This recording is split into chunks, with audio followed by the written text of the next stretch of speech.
Perfect. Welcome, guys. So this week we're going to be discussing budgeting or budgets, which for many of us, budgets can seem scary or overwhelming, with many of us letting our past experiences with... Oh, just mute someone there. Perfect.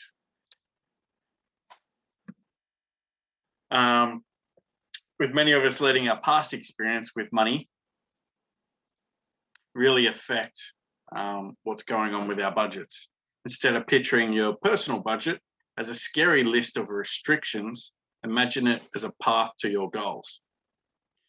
So what is budget or budgeting? It's the process of creating a plan to spend your money, more or less. That's what we're trying to achieve, the spending plan. So creating this spending plan allows you to determine in advance whether you'll have enough money to do the things you need to do or you would like to do. If you don't have enough money to do everything, well, then it gives you an opportunity to prioritize what you want to focus on. Remember that a budget isn't just a way to keep track of your own spending habits, but it also outlines your financial goals and puts those little steps in place to achieve them. So this is what we spoke about last week as well, when we were talking about goal setting and breaking that down into little small goals to help you achieve bigger goals. So budgeting plays a large part in this. So the purpose of a budget. So since budgeting allows you to create a spending plan for your money, it also ensures that you always have enough money for the things that are important to you. So creating a budget helps you identify many pitfalls, so where you're overspending, and even better, it allows you to stay on track to meet your short and your long-term goals. So your budget can give you an insight into your spending habits, and identify areas you're overspending. So this really helps identify what areas you need to work on.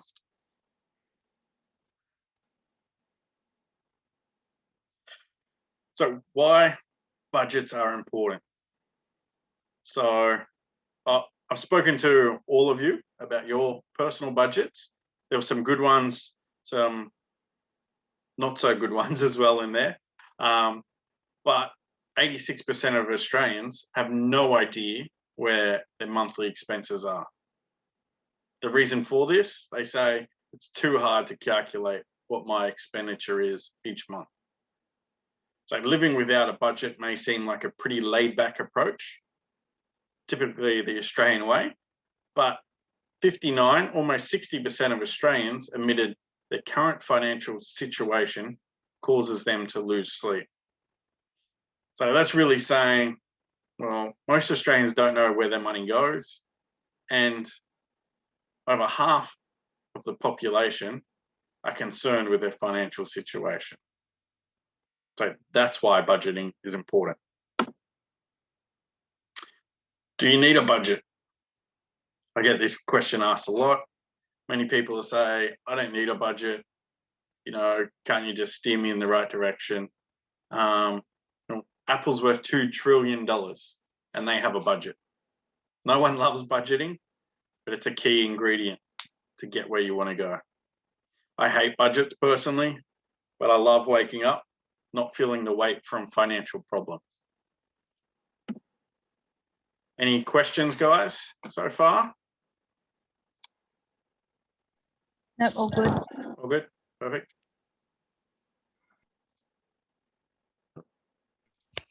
Very good.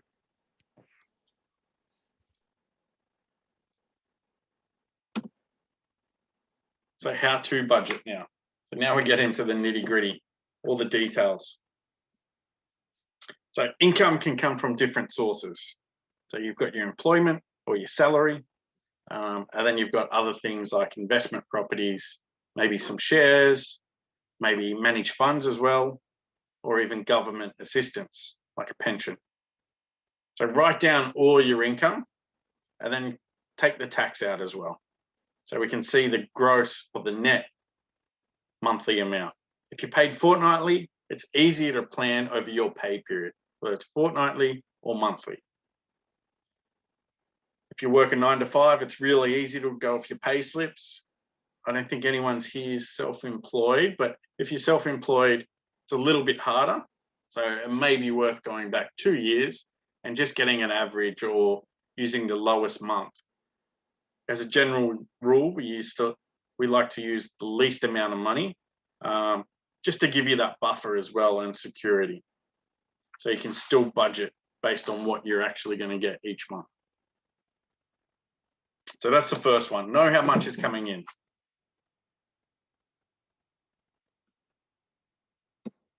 This one's a little harder, and this is where probably most people fall down. List your expenses.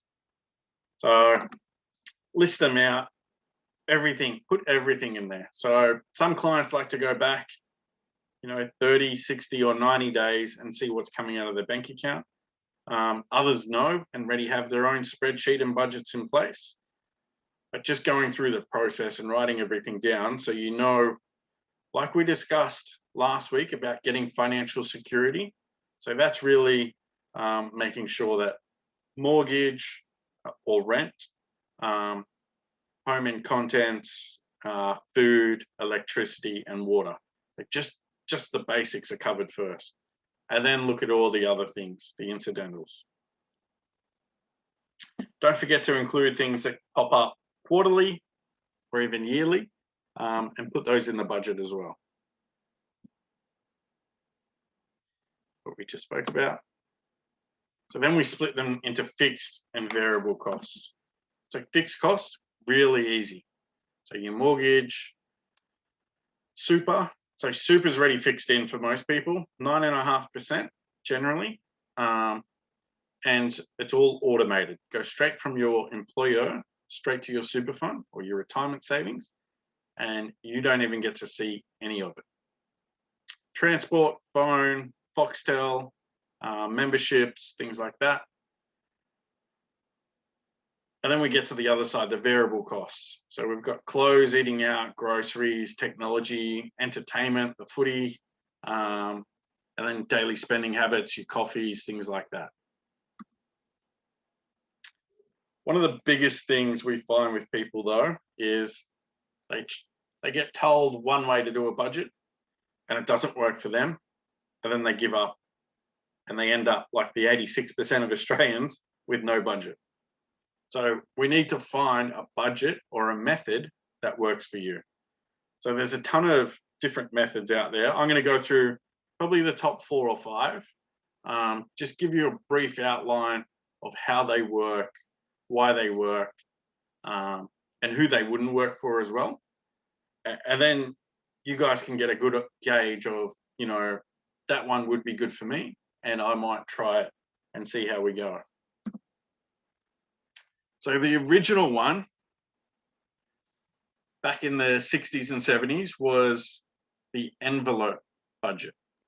So where people used to get paid cash, they used to have their envelopes depending on where they wanted to spend the money, and they put the cash in each envelope.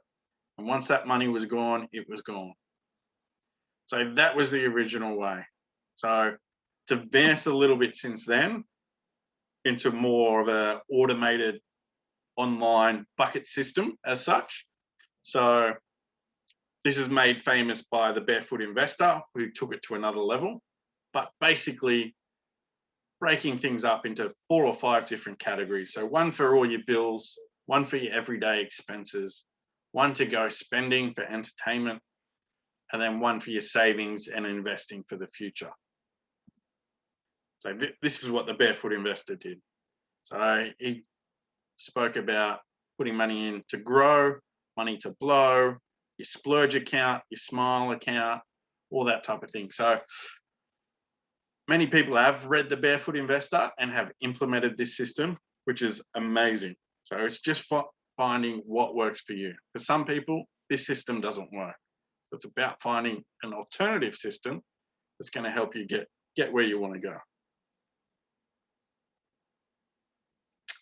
This is another system or method that is highly talked about in a lot of finance books and things like that. So it's the 50-30-20 rule.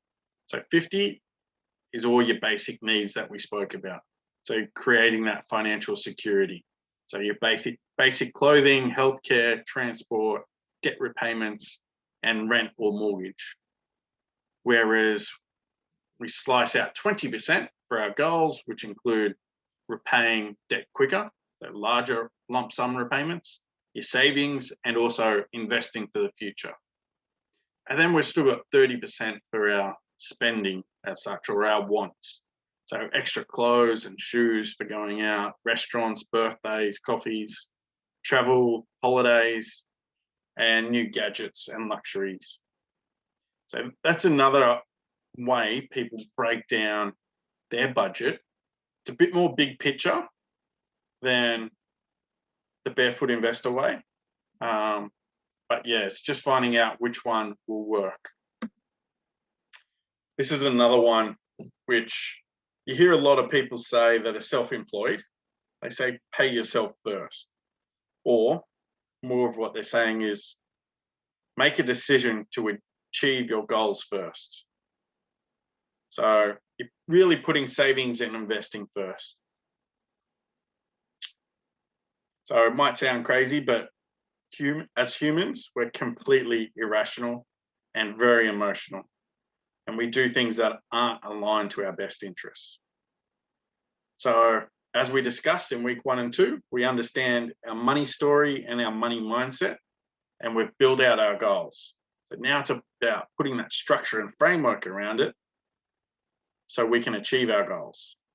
So by paying yourself first and taking into account your goals, you're making sure that things really work to pay for your bills and you're spending money then.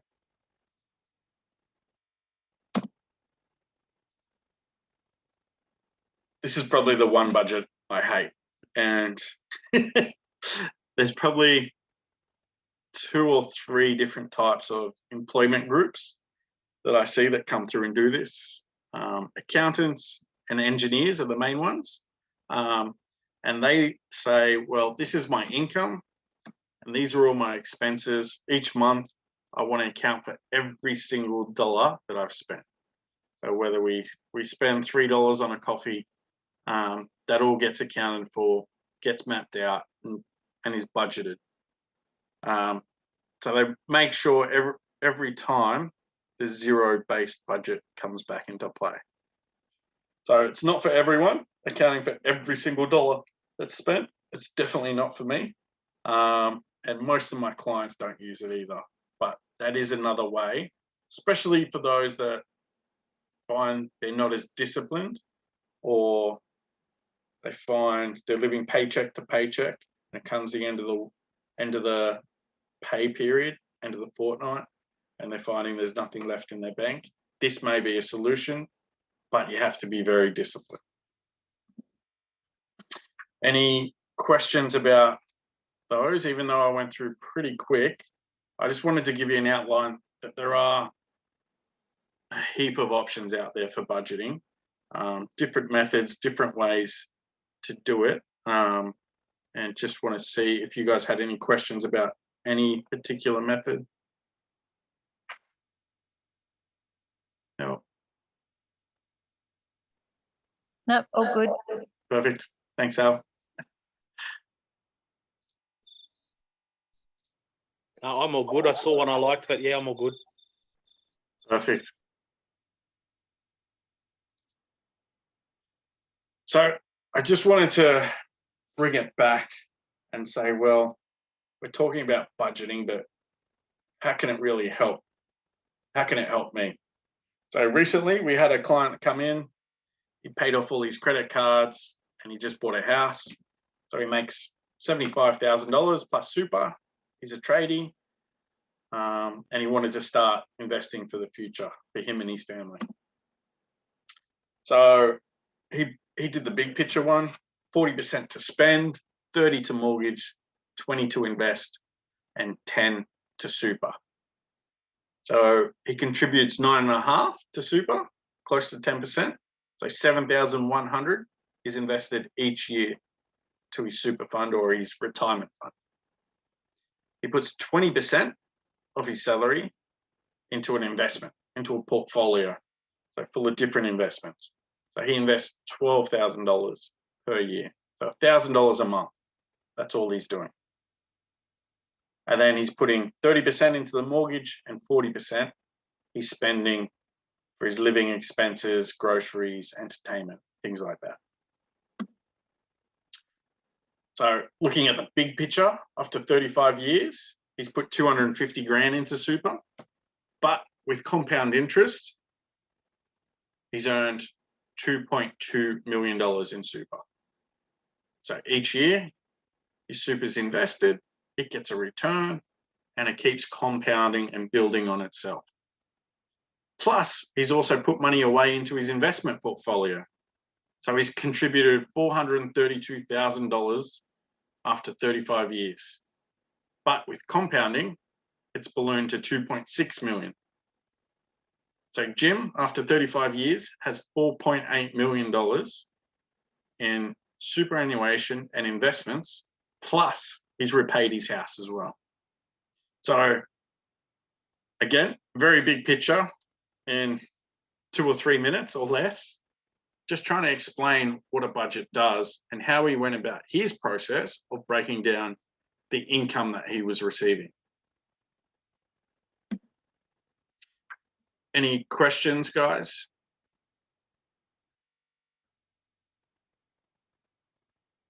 No, perfect. So one thing that we tell all our clients is to set realistic goals with your budget. So don't restrict yourself so much that you throw the whole budget out and you start spending again. So review your budget regularly, whether it's monthly or quarterly. Just make sure you're on track. It's still meeting your needs. You're not overspending, you're not underspending in certain areas, and just readjust it on the go. Don't set it in concrete.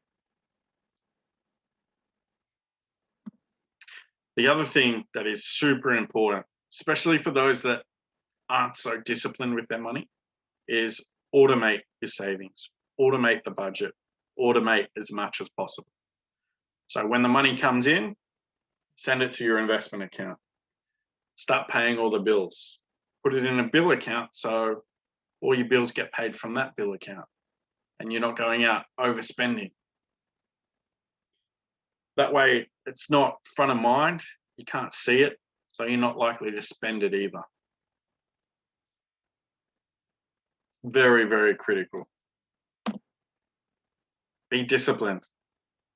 So if you find the thought of withdrawing money from savings too tempting, you could make the funds harder to access by locking them away in an account that takes 24 hours to access. So it gives you that extra time then to think about, do I really need to purchase this?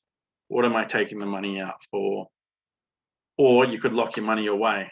If it's savings money, lock it away in a term deposit or in an investment for 6 or 12 months, or a savings account where you get penalized for making withdrawals. So again, if you're losing money by taking money out, you think twice about, do I need to withdraw this money?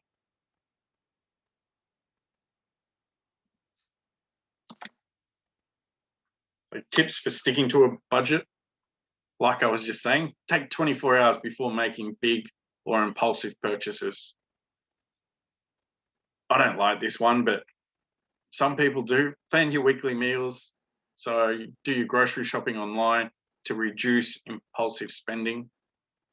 Write down everything you spend money on. Like have a journal, especially when you first get into a budget. Start writing things down so you know what you're spending money on and track your spending.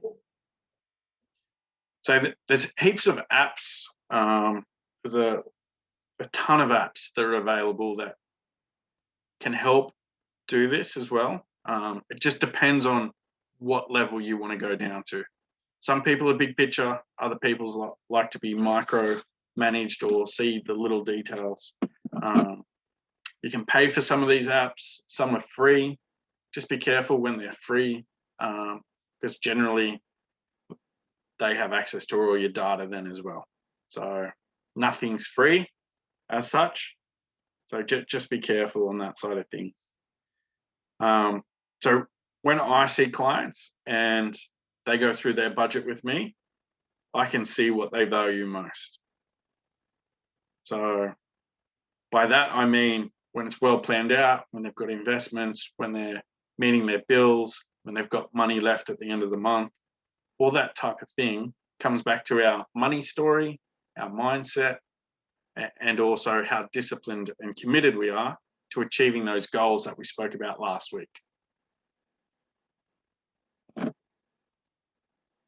So there's going to be a little bit of homework talking about budgeting. I know probably not all of you are going to need it, but it's really just going through the last 30 days of spending and putting an extra column in there and really determining what value that transaction was to you. So was it for fun, entertainment, for food, for shelter, being your mortgage, for security, power bill, keeping the lights on, or were you investing for your future? So when you break down 30 days, it just makes you think as well what you're spending money on as well. Again, changing that mindset.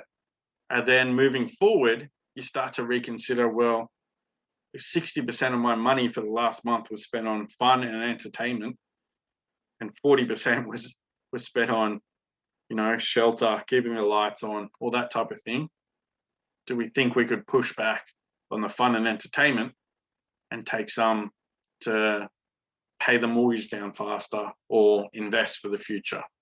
So they're all the things that I'm going to put up on the website as well. A few little questions to talk about. But yeah, they're probably the main points I wanted to cover off. It's fairly quick. Budgeting can be boring as well. So I don't want to spend a ton of time on it. It's probably better when you get involved yourself and look at your bank statements, get spreadsheets or whatever your preferred method is, and then go from there and start asking questions. And we can help out. We're here for any questions that you may have as well.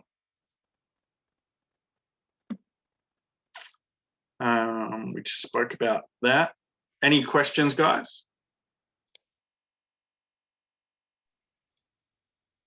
All good, Matty? Good. Thanks, Yeah, I'm Al. all good too. I'm all good, thanks. Thanks, Paul. Cool.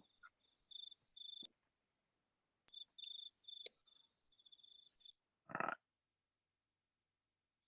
So next week we've got a mortgage broker joining us as well.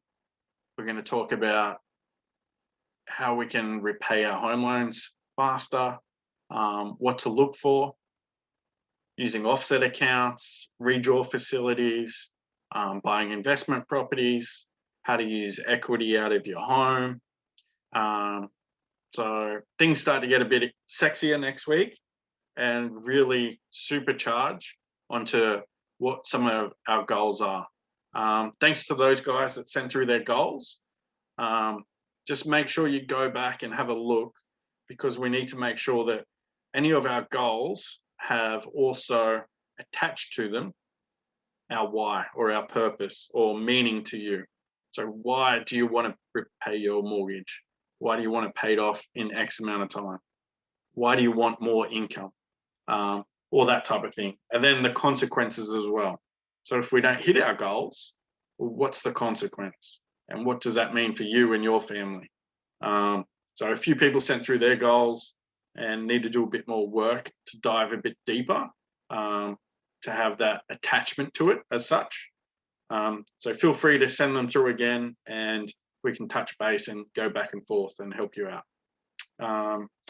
There's no other questions, guys. That was pretty quick today, but I think next week will be a bit longer, given that it's a bit more of a meatier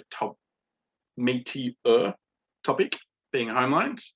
And then we start getting into investing as well, which we've got a fund manager from Sydney. He looks after a couple of $1 billion, and he'll be coming on talking about what to look for in different investments, different companies. He may even give us a few investment tips.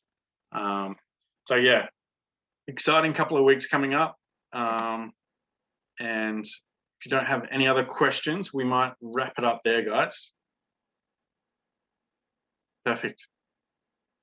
Thank you very much for your time. Thanks, Matt. Thanks, Al. Thanks, Matt. Thank you.